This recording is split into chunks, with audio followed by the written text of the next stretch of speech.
demo series. My name is Anand Rao, and I'm on the product marketing team. I'm going to start with some background on Pentaho, and then I'll jump into the demo.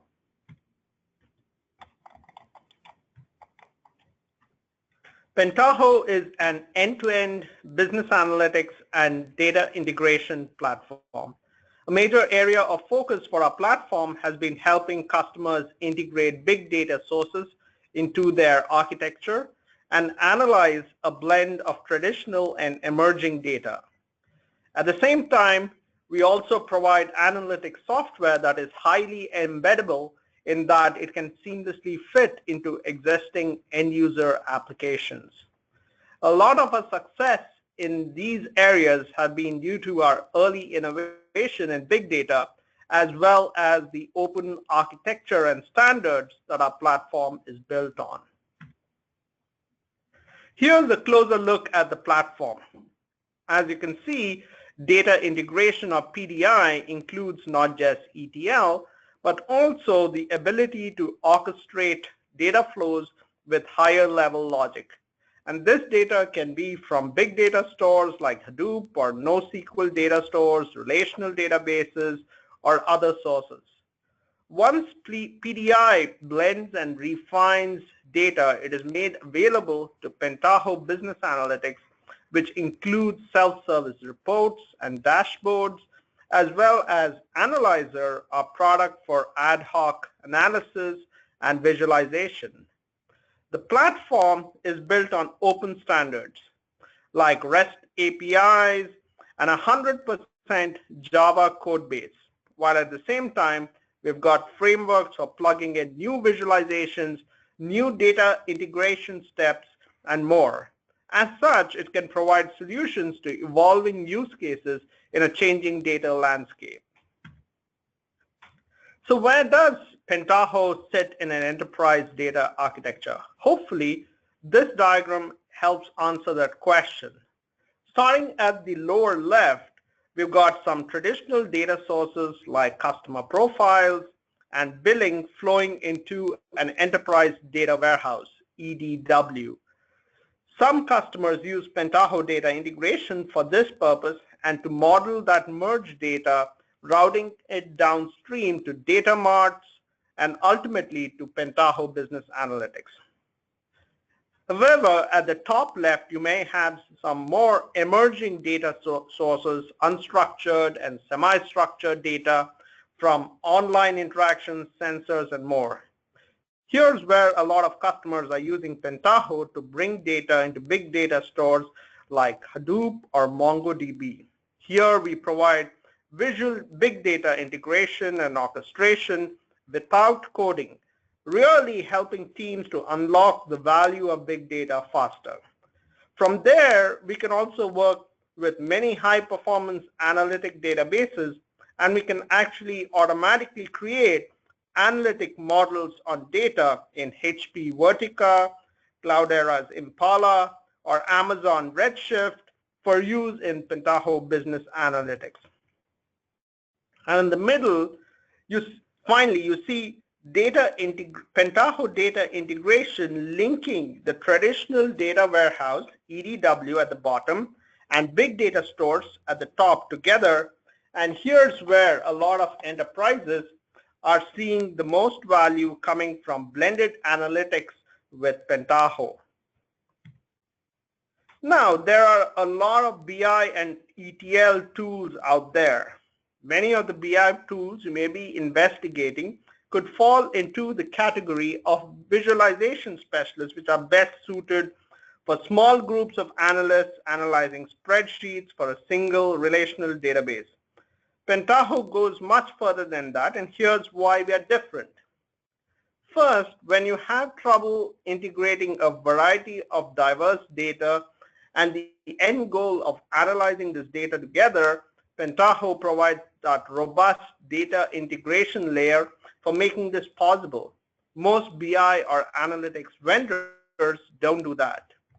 Next, as I've touched on, if you need faster and a more productive way to integrate and analyze Hadoop and NoSQL data, we can help. I specifically highlight our ability to let IT users design Hadoop MapReduce jobs visually with no coding, and that our integration engine executes those jobs natively in the Hadoop cluster for enhanced performance. Because we start with data integration, the platform provides a greater degree of governance around the data analyzed. And Pentaho is really tailored to scaling analytics to large user bases thanks to things like server clustering, aggregate tables, and many much more. Not just to that small group of analysts, but also to large internal and external audiences that span many business roles. Also, our analytics are highly embeddable into your customer-facing applications thanks to robust JavaScript APIs, retheming capabilities, and custom visualization solutions, but we can also help you solve those harder problems in embedded or OEM deployments. This means providing you with the tools to work compatibly with your authentication and security frameworks within your enterprise, and the ability to customize multi-tenancy and security rules based on how your data is housed. Many customers like our multi-tenancy. Before the demo, I want you to acquaint you with PDI, Pentaho Data Integration. I wanted to highlight a few of the key aspects. First, from a user's perspective, it is a highly intuitive interface for data transformation and orchestration. Second, it's a powerful metadata-driven engine that can be scaled easily to very large workloads. And finally, it is a technology that can be easily customized or extended to meet new data integration needs. Now, here is a diagram illustrating those capabilities in detail. First, we can bring in data from virtually any source. In addition to the relational and the big data sources discussed earlier, we can also connect to enterprise applications using APIs, JSON, XML, and much more. In the PDI transform layer, here's where the data engineering happens. Blending and joining of data, calculations, normalization, validation, and even predictive algorithms that I'm going to touch on shortly. Further, PDI transforms can also be queried directly, and that allows you to report on a specific blend of data without needing to stage it first. Finally, the orchestration layer is where the transforms are combined and coordinated, such as in MapReduce jobs for Hadoop to coordinate mapper and reducer transforms.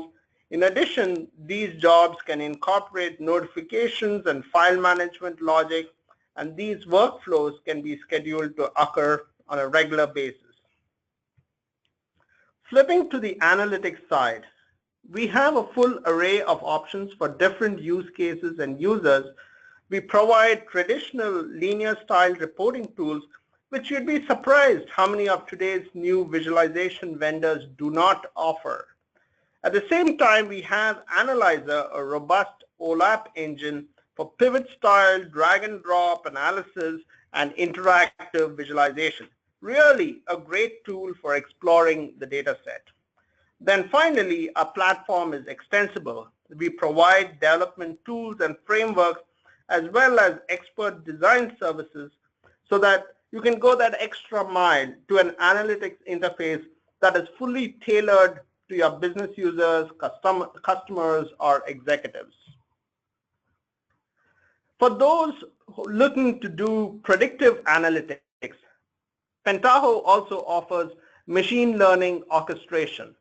Most enterprises struggle to put their models to work because data professionals, including data engineers and data scientists, often operate in silos, resulting in bottlenecks in the workflow from data preparation to updating predictive models. Step number one, Pentaho helps data scientists and engineers quickly prepare and blend traditional data sources with big data sources, as I mentioned earlier, and automate data onboarding, data transformation, and data validation in an easy-to-use drag and drop environment. Step number 2, data scientists often apply trial and error to strike the right balance of complexity, performance, and accuracy in their models. With integrations for languages like R and Python, and for machine learning packages like Spark MLlib and Veka, Pentaho allows data scientists to train, tune, and test models faster. Step number 3, a thoroughly trained, tuned, and tested machine learning model still needs to be deployed into production. Pentaho allows data professionals to easily embed models developed by the data scientists directly in a data workflow. They can leverage existing data and feature engineering efforts, significantly reducing time to deployment from a few months to a couple of weeks. Organizations can also include the full power of Pentaho within existing applications by using Pentaho's embed APIs. Finally, number 4, less than a third of the organizations use an automated process to update their models. With Pentaho, data engineers and scientists can retrain existing models with new data sets, make feature updates, and archive existing models. Now, I'd be remiss not to share a few of our over 1,500 great customers. Here you can see we've got both large global enterprises and small innovative startups using Pentaho, which is really a testament to the flexibility and scalability of our platform. This is probably my favorite customer example that includes many of the capabilities that I just spoke about.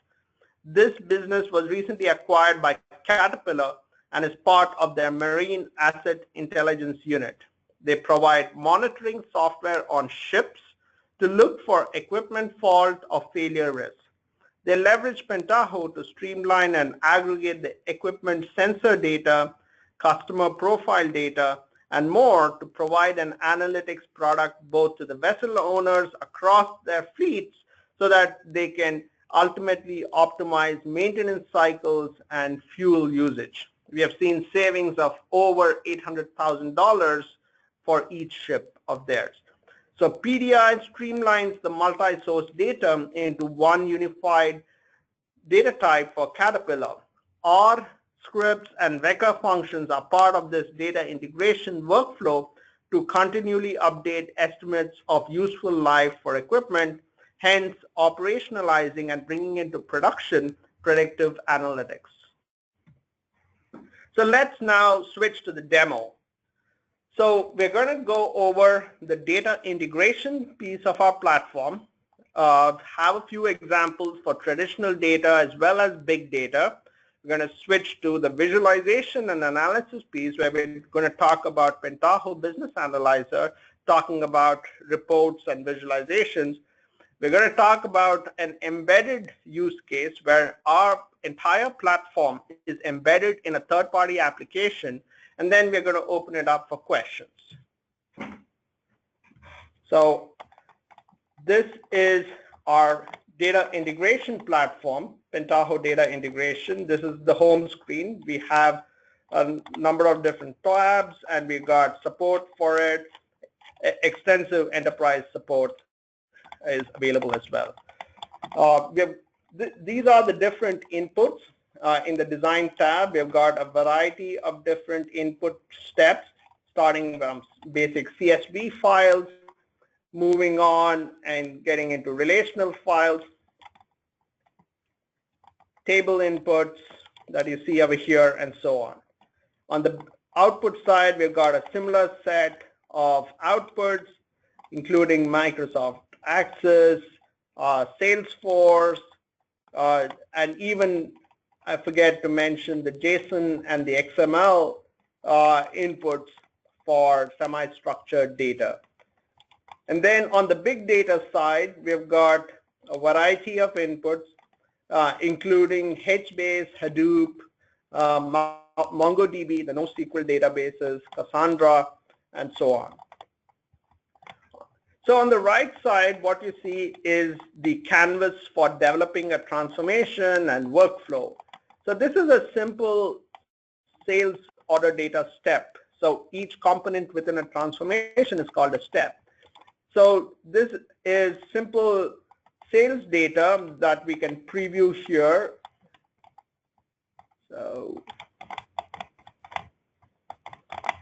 So as you can see, it contains order number, quantity ordered, price of each, and so on. And it got a number of columns, including the postal code, the state, the city, etc. So if you look at the postal code, it has a number of nulls that are highlighted. And we are going to create a transform to fix the postal code's null values. So a simple data preparation kind of transform that we're going to go over. Now I'm not going to go into each and every step within this transform, so because it involves creating the transform, but it's just at a high level. You simply drag and drop, and then you connect the transforms between the two. Let me see.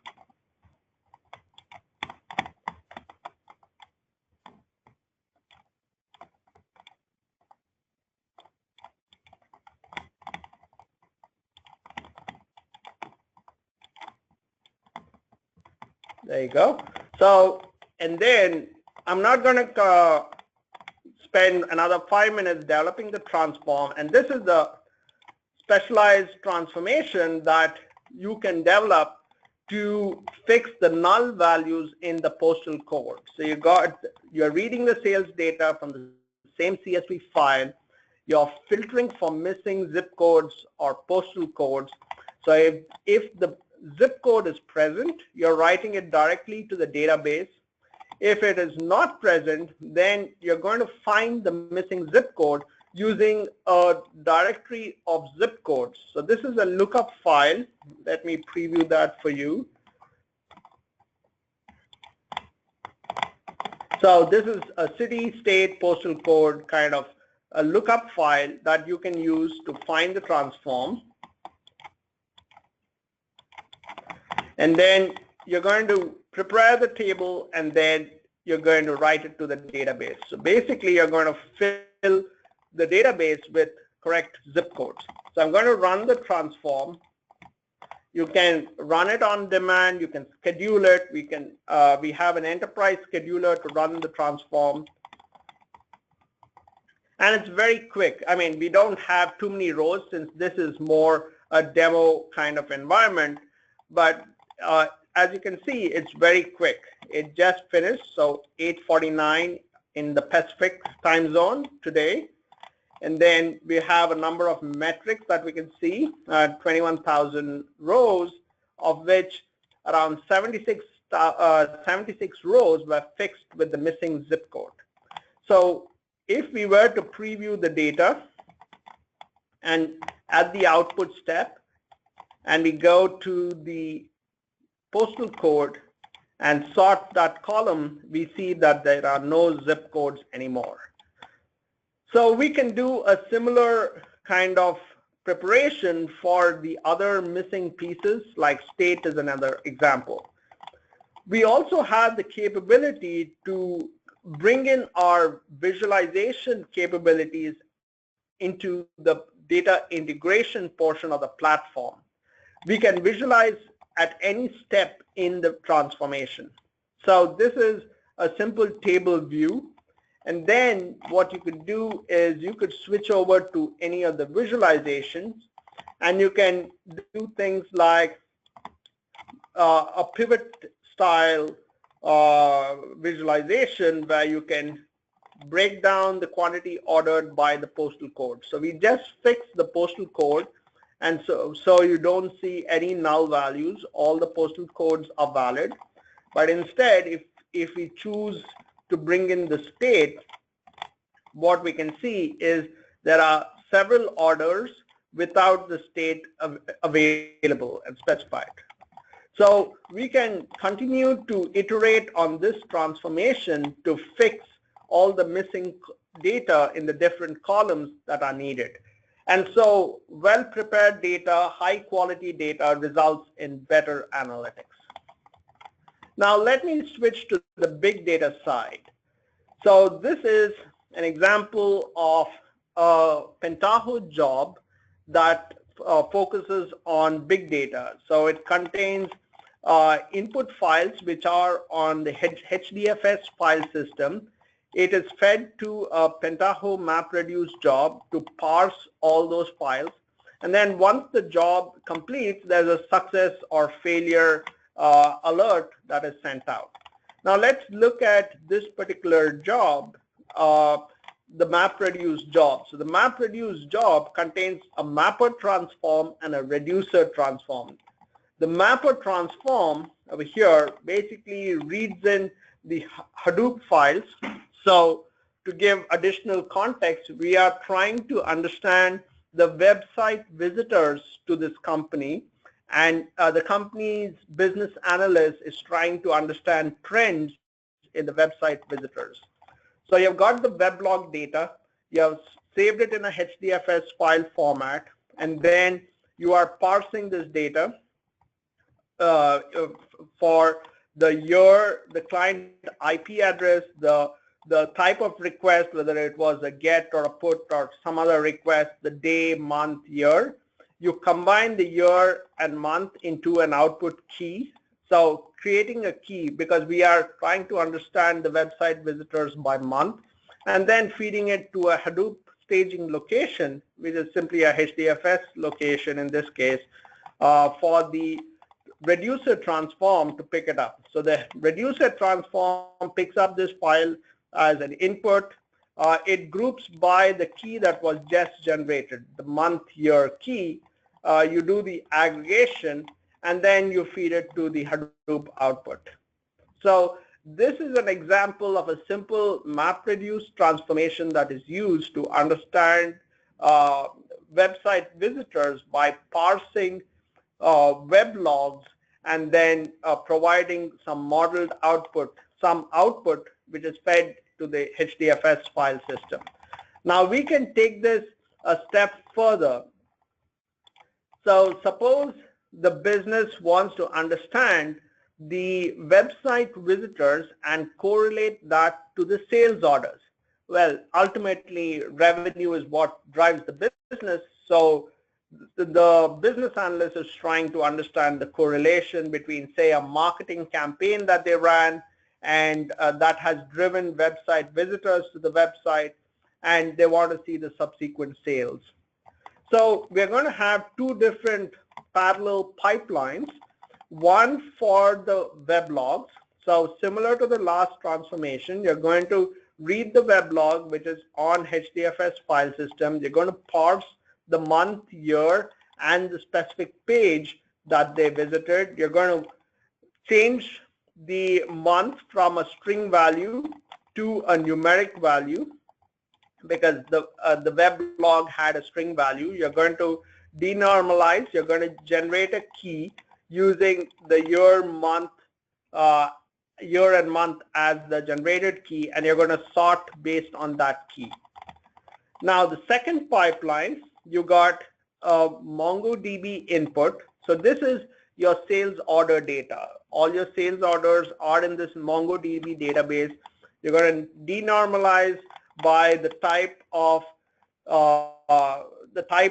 product it was, whether it was books, clothing, electronics. So think of it as a retailer, right? An online retailer or even a multi-channel retailer.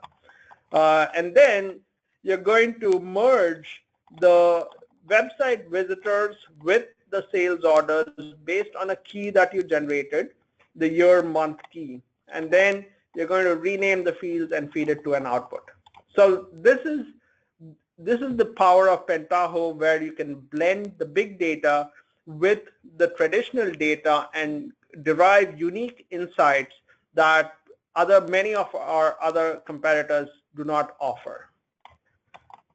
So I do not want to spend more time on the data integration side. I want to switch over to the business analytics side to give you the additional perspective.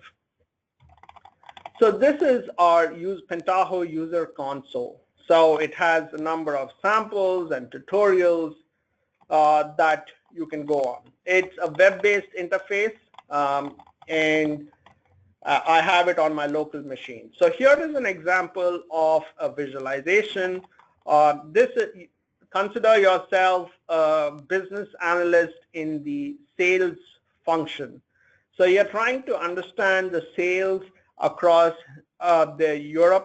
across EMEA, basically across different countries and different cities in EMEA. So you got a geo map, and you got several circles showing the sales order. So you can do things like you could switch to a table view. Let's switch to a table view. And here you can see the different countries, the sales in terms of euros, the quantity that was sold. And you can do other things like bring in additional measures, or you can bring in, say, the city level data. And so you can break up the sales orders by city. You can also do some things like, let me just do things like trend analysis. So you can, let me do, so you can do things like a combo column line chart where you have the sales and the quantity, so you can bring in the quantity as a line.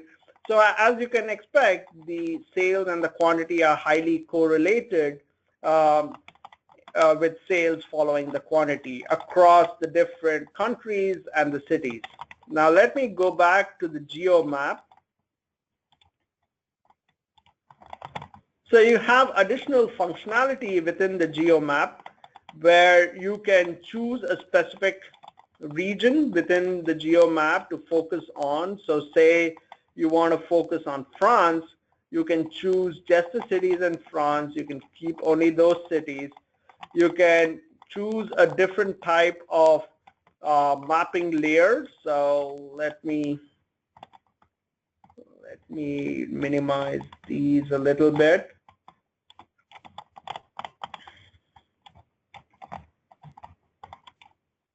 So here you are, we are integrated with a number of different mapping layers that you see over here. Google Hybrid is one such mapping layer. We can also integrate with OpenStreetMaps and several other mapping layers.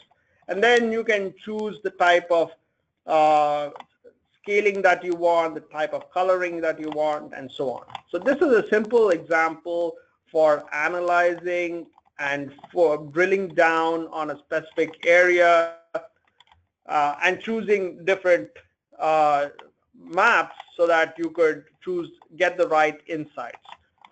Another example that I wanted to show you was about comparing departmental spending. So say you're a financial analyst, a business analyst who wants to compare the budgeted spend versus the actual spend for different departments across different geographies. So if the size of the bubble is the amount of spend, and then if the bubble is along the diagonal, then it means that the budgeted spend and the actual spend are fairly equal. So with Business Analyzer, what you could do is you could do things like choosing a subset of the data. So say you want to focus only on the low spend areas, and then you can do things like avoiding outliers so that they don't screw up your analysis. And so you got now a view of the budgeted spend versus the actual spend. And you can see that here you have departments such as the account executives that are spending more, the sales executives that are spending more. So you have a variance over here. So this is an example of different ways in which you can bring your budgeted spend and compare it with the actual spend. So say you're not satisfied with this analysis, you can go a step further and you can create your own analysis report. And here you can bring in your own data. So we can bring in the same data. I'm choosing this. And you can bring in the department, you can bring in the region, and then you can bring in the different measures. So the actual budget, the budget, and the variance. So a negative variance means that you spent more than the budget, and the positive variance means that you underspent. So here we can see with conditional formatting, we can find the different functions that are overspending the most. So here we can see that the professional services, so conditional formatting, green, yellow, you can see that the professional services within the Western region has spent the most. So it's a red color because they have overspent the most. And then the professional services again in the Southern region have overspent. So this is not a true apples to apples comparison because the budgets could be so different. So we can create additional columns which are user-defined measures to create a more apples to apples comparison. So we can create a percent variance to budget. You can treat it like a percentage with 1 decimal point where you divide the variance by the budget. And you get a new percent variance column, which is the user defined. And if you're not satisfied with a table, you can view it in a heat grid. And this is where things get interesting. So you can have the region versus the department or vice versa. And you can then choose the color as the new user-defined measure that you created, which is your percent variance to budget, and then you can size it by, again, the new the variance, the actual variance. And then since we want to treat negative variances the same as the absolute, as the positive variances, we can choose the chart options and we can go and tell them that we want to choose the absolute values to size the different squares. Now we've got an interesting picture here. From an absolute variance perspective, we see that the professional services department in the Western region has the biggest negative variance, which means that they overspend the most. But from a percent variance perspective, we see that the Western region executive management had the highest overspend, 4.4%. And even over here, the sales group within the central region had a 6.8% overspend. So this is an example of analysis that you can create from scratch to provide new insights. You can create new measures from existing measures, and all this is facilitated by our business analytics side. Now I'm going to switch over to the third portion of our demo, which is about embedding a platform within a third-party application. So this could be in an OEM situation, or it could be in an embedded situation within your organization's intranet or custom application. So this is an example of a medical diagnostics company. So think of them as a device manufacturer such as a Fitbit.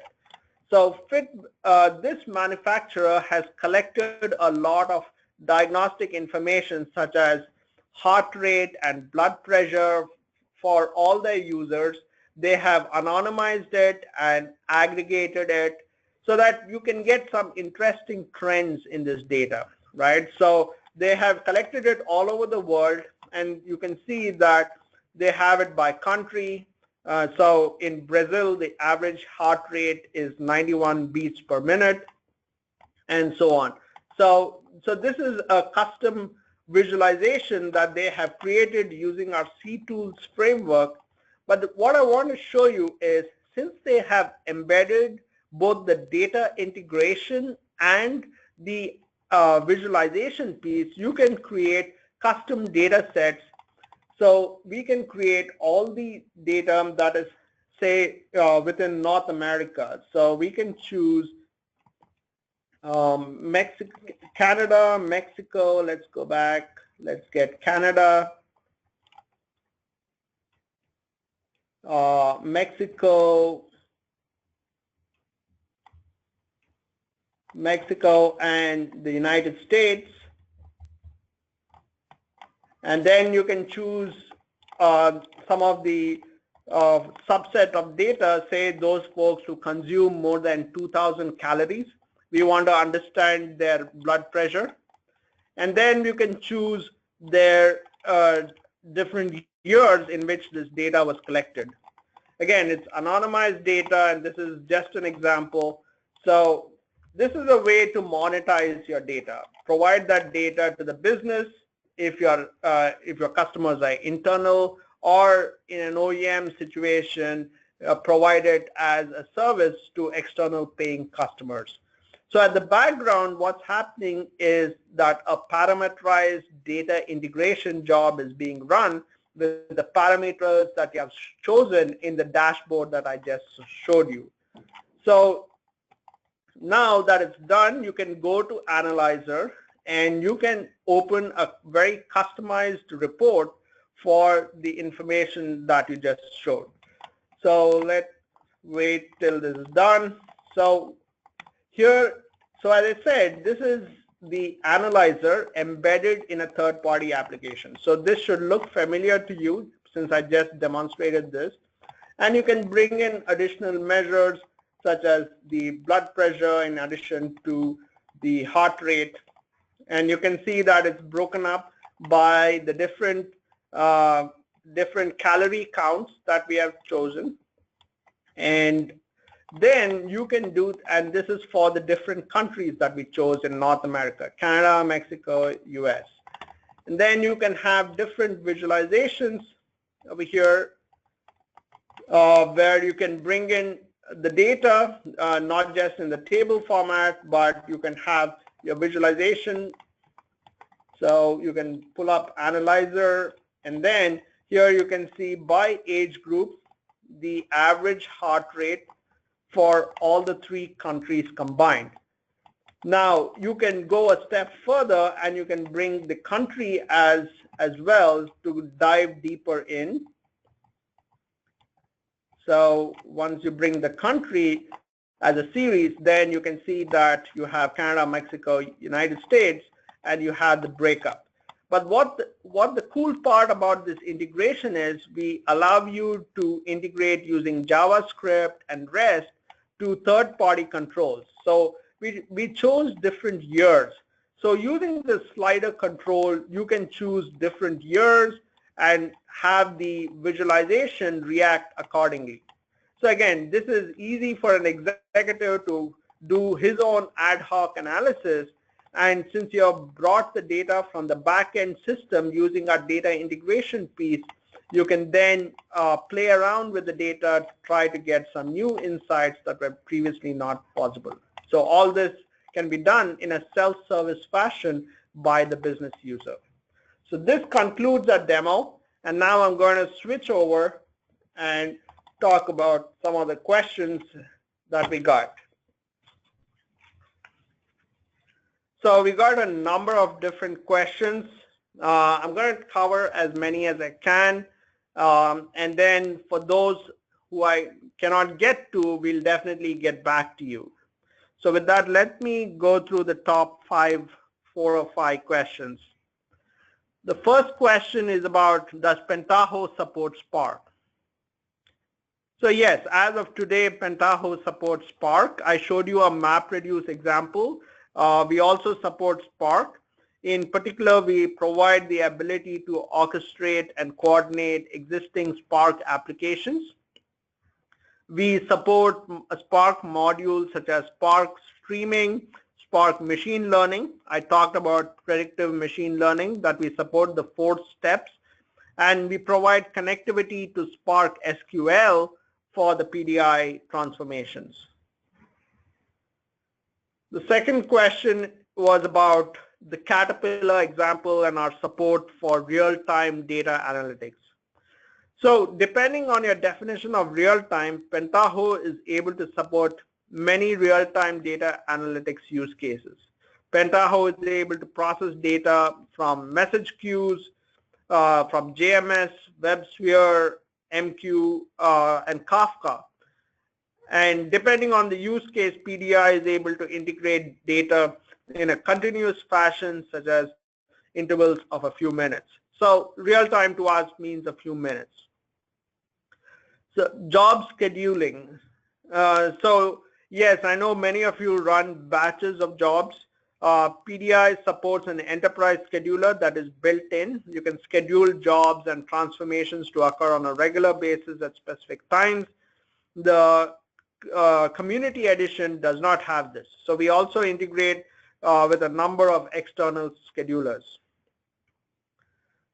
So this question was about licensing. In general, Pentaho is licensed based on 2 variables. The first is the number of server cores you run the software on, and the second is based on the functionality you require. With tiering based on access to Hadoop, NoSQL, and other big data sources. Most of our customers purchase the full platform, including business analytics and data integration, but data integration is also available standalone. The next is about predictive analytics. So as I said, we do support predictive analytics. We support bringing your own model written in R, Vector, or Python into the Pentaho platform and running predictive analytics on that. So again, we are productionizing your predictive analytics, helping you get it to market. We can help you tune your models using the same data pipelines that you use to gather your data and blend your data.